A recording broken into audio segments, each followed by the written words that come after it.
TC News. Não tem como operar sem. Tarde TC News recebe nesta sexta-feira o ex-ministro da Fazenda, Mailson da Nóbrega, sócio da Tendências Consultoria, para conversar conosco sobre o cenário econômico brasileiro.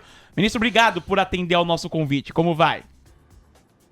Tudo bem, muito obrigado pelo convite. Ele conversa comigo, Gabriel Medina, e também com a Camila Nascimento. Ministro, eu queria começar nossa conversa falando justamente sobre este dado do PIB divulgado nesta sexta-feira.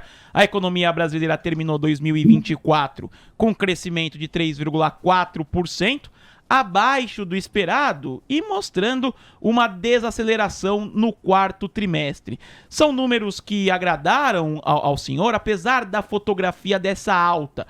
Os sinais de desaceleração que foi mostrado no último TRI de 2024 são preocupantes, ministro? Não é que sejam preocupantes, eles eram previstos, né? À medida em que o estímulo fiscal vai diminuindo, e ele foi o principal fator de expansão da economia nos últimos 2 anos, era claro que a atividade econômica deveria desacelerar. Em segundo lugar, os primeiros efeitos de uma política monetária mais restritiva do Banco Central. Embora isso leve 6 a 9 meses para ser totalmente impactante na economia, e os primeiros efeitos já estão sentidos, né? Isso mostra que nós vamos ter, em 2025, um crescimento da economia muito menor do que os 3,4% que a gente viu divulgado hoje pelo IBGE. A nossa estimativa na Tendências é de um número em torno de 2%. Mas o pessoal da Fundação Getúlio Vargas, no Rio, estima um crescimento de 1,7%. E o governo, como sempre, está no lado otimista, dizendo que é acima de 2,5%. Pois é, né, ministro? Muitos analistas afirmando que não é sustentável esse crescimento que a gente observou em 2024, quando a gente observa ali os setores de serviços e de indústria, vindos de medidas de estímulos do governo Lula no último ano e também do desempenho positivo do mercado de trabalho no ano passado. Então a projeção da tendência que a gente tem é de um PIB em 2%. Mas o governo quer manter essa atividade ainda aquecida, ministro. Vai ser mais difícil para isso acontecer? Olha, pode até acontecer, né? Se houver uma política populista por parte do presidente Lula que adicione impulso à economia, né? A economia vai crescer mais do que o 2% que a maioria está estimando, mas à custa de mais inflação. E aí seria um tiro no pé, né? Do presidente Lula, porque a experiência, tanto no Brasil quanto no exterior dos últimos tempos, é de que inflação é o principal fator de corrosão da popularidade dos governos, né? Portanto, eu acho que o correto seria o governo exercer uma política econômica que permitisse ao país crescer no limite do seu potencial ou até um pouco abaixo para deixar uma margem de manobra. Mas não é isso que a gente está vendo. O governo está firmemente empenhado em pôr em prática um amplo programa de crédito consignado para o setor privado. Se você olhar só o programa, ele tem efetivamente benefícios, né? Ele pode ser, alguns acham que pode ser uma revolução no acesso ao crédito por segmentos das classes menos favorecidas, mas isso seria o oposto do que deveria acontecer quando o país está com inflação beirando a 6%, né? Deu 4,8% ano passado, como a gente sabe, acima do limite superior da meta, que é 4,5%, mas alguns analistas já falam em inflação de 6% em 2025. Nós, na Tendência, estamos trabalhando com 5,5% mais ou menos. Perfeito. E esse cenário de queda de popularidade que o senhor citou dos governos acontece neste momento. E a gente vê o governo Lula apontando a inflação de alimentos como a grande vilã. Quinta-feira, o vice-presidente Geraldo Alckmin anunciou as medidas para combater esse preço dos alimentos mais altos. Entre as medidas, a principal delas acaba sendo a alíquota zerada na importação de alguns produtos. O senhor acredita que essas medidas têm algum impacto para os preços, ô ministro? Porque é algo muito divulgado e comentado sobre o que o governo pode fazer. O presidente Lula falou que, se não for suficiente, medidas drásticas têm que ser feitas, sem citar quais medidas sejam essas. Isso é preocupante, né? O presidente da República fazer uma declaração irresponsável dessa, né? Na verdade, todas essas medidas terão impacto praticamente nulo na taxa de inflação, né? A inflação está alta por um problema de oferta, né? Houve queda de safra, houve problema de desvalorização cambial que impacta os preços, né? É provável que a inflação de alimentos desacelere em 2025, porque vamos ter uma safra espetacular, provavelmente um recorde de colheita de grãos, né? Isso pode contribuir para desacelerar, mas não de forma muito relevante. Por exemplo, nós na Tendências estimamos que a inflação de alimentos este ano vai continuar acima, né, da taxa média de inflação. Nós estamos projetando um crescimento de preço de alimentos em torno de 7%. Foi 8,2% o ano passado. Então a diferença não é grande, né? E se você olhar medida por medida, aí você vai ver que ela tem impacto negligível, né, sobre a inflação. Em primeiro lugar, zerar as alíquotas de importação, tudo bem. Isso tem dois efeitos. Isso pode desestimular a produção, porque está vendo que o governo está contra os produtores, digamos assim. Em segundo lugar, o Brasil importa muito pouco, né? Então a importação que vier não terá o condão de gerar um impacto muito relevante, né? Além do mais, os preços também estão altos lá fora, né? Então, por aí, não é por aí que vai resolver.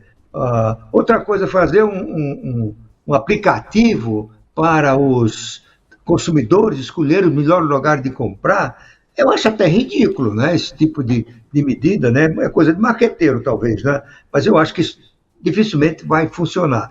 Tem outra medida que eles estão apresentando, que é financiar os pequenos agricultores, né, a produzir mais alimentos. Tudo bem, eu acho correto, mas só que isso não vai resolver. Por quê? Porque o Plano Safra vai entrar em vigor em julho, portanto, daqui a 3 meses. Segundo lugar, o plantio vai começar em setembro, portanto, daqui a 5 meses, daqui a 4 meses. E a colheita, se tudo der certo, vai acontecer em janeiro, fevereiro do próximo ano. Portanto, essa produção extra, e dificilmente ela será muito importante no contexto da produção geral da agricultura brasileira, daqui a um ano.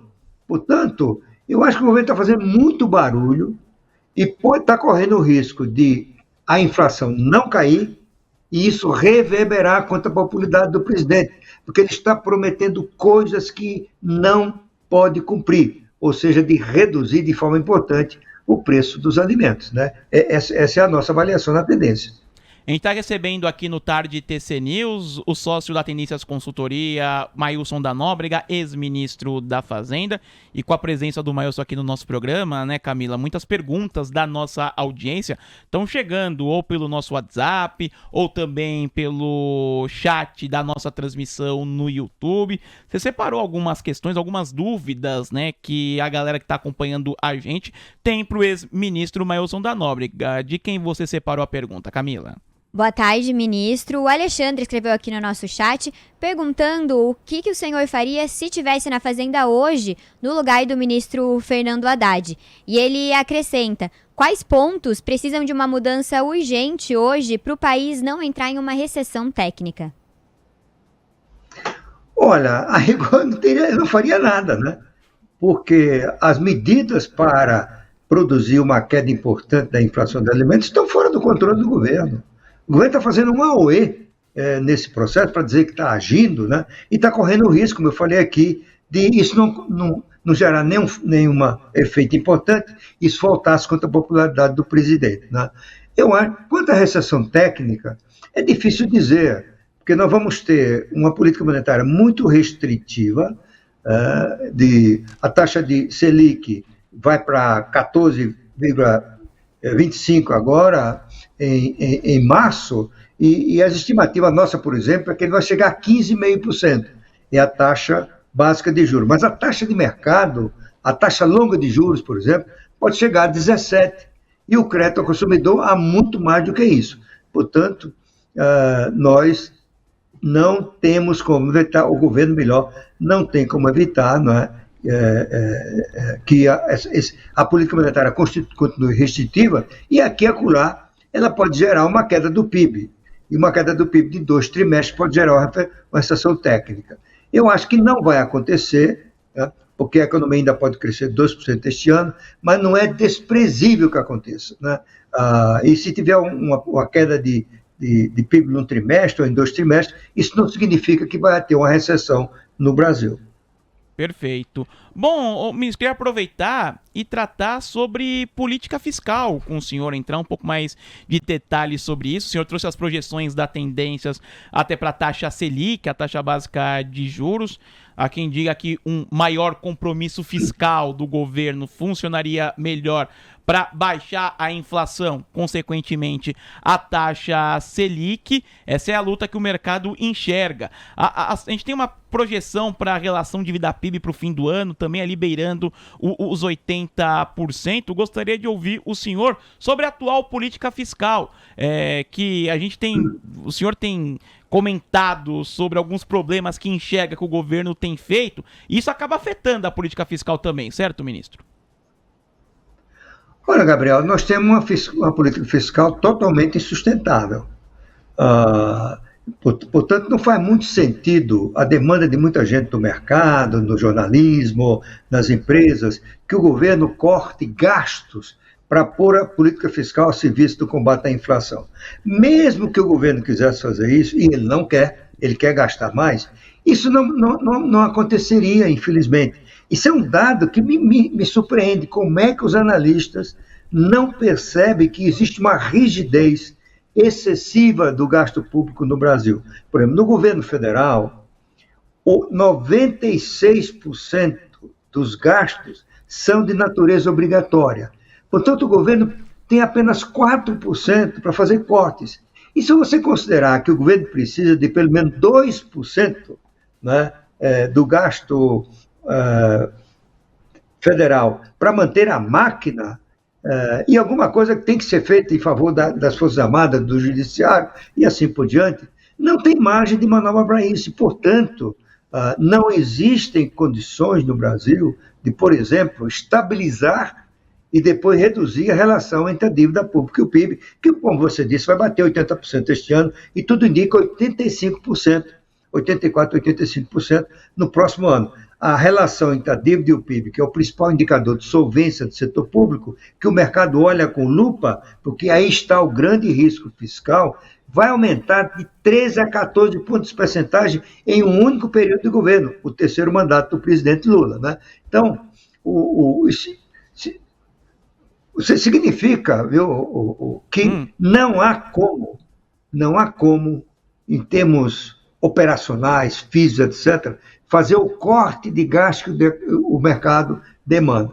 Portanto, para resolver essa questão, o Brasil tem que realizar profundas reformas estruturais, incluindo uma nova reforma da Previdência que aumentasse a idade de aposentadoria, que equiparasse a taxa de aposentadoria das mulheres aos homens. Essa diferença feita pelo Bolsonaro não faz sentido, até porque as mulheres vivem mais do que os homens, né? Nós temos que rever a Previdência Rural, que é muito generosa, nós temos que rever obrigações de aplicação em saúde e educação como proporção da arrecadação. Então, é uma série de amarras, né, que deixa o governo desarmado para atuar, né?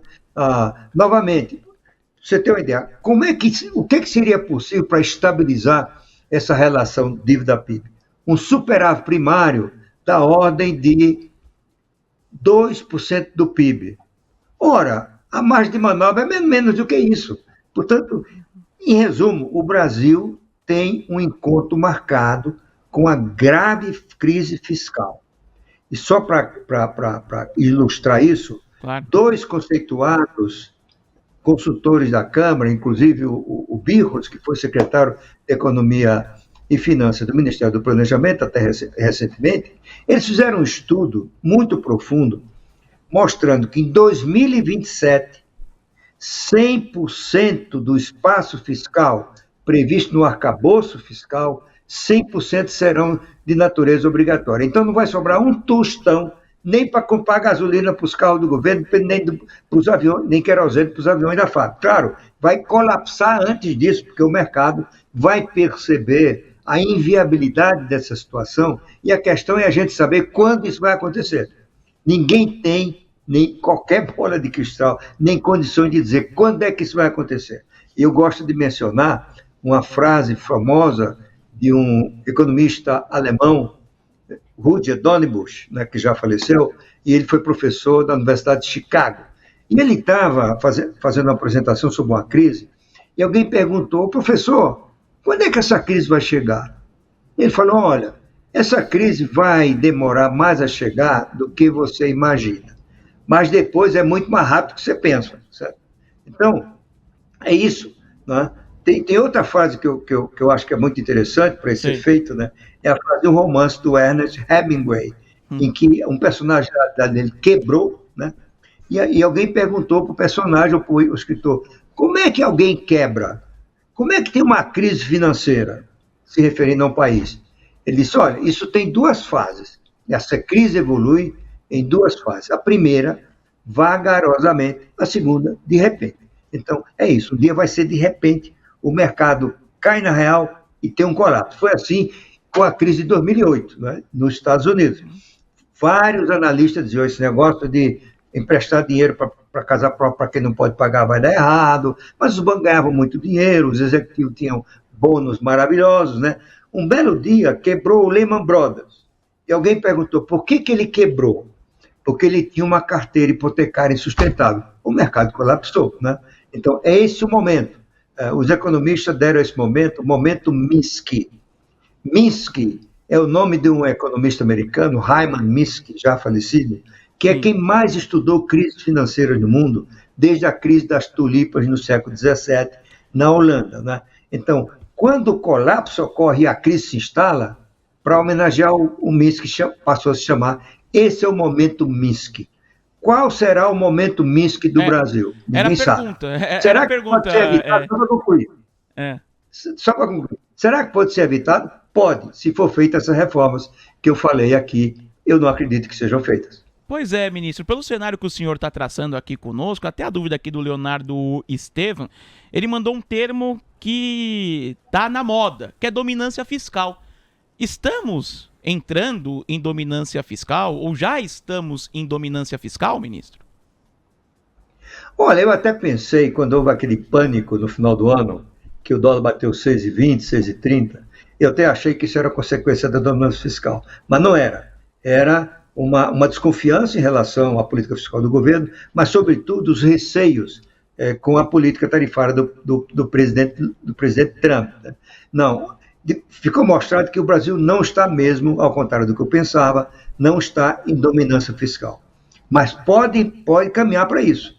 À medida que o tempo for passando, o sistema orçamentário começar a ficar inviável, faltar dinheiro para o plano safra, faltar dinheiro para o seguro rural, faltar dinheiro para a ciência e tecnologia, faltar dinheiro para manter os estudantes brasileiros que estão fazendo mestrado e doutorado no exterior, faltar dinheiro para equipamento das Forças Armadas, né? Tudo isso levará a uma situação de insustentabilidade que revelará uma situação típica de dominância fiscal, ou seja, aquela em que o Banco Central perde a capacidade de usar a taxa Selic para conter uma expansão dos preços.